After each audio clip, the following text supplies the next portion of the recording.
A dead battery every morning means your Chevy Equinox has a parasitic draw.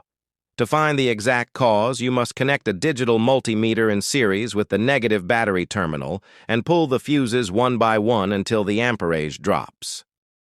First, you need to trick the car into thinking it is completely shut down. Open the driver's door and use a screwdriver to latch the door mechanism closed. Keep your keys far away from the vehicle if you have a push-to-start model. Wait about 20 minutes for all the computer modules to go to sleep. Next, set your digital multimeter to the 10 amp scale. Disconnect the negative battery cable, touch one multimeter probe to the negative battery post and the other probe to the disconnected negative cable.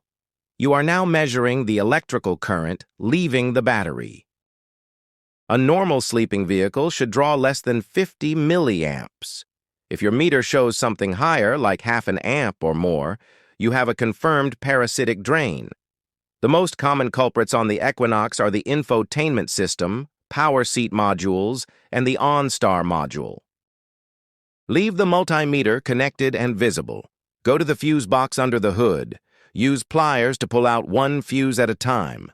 Watch the multimeter screen closely.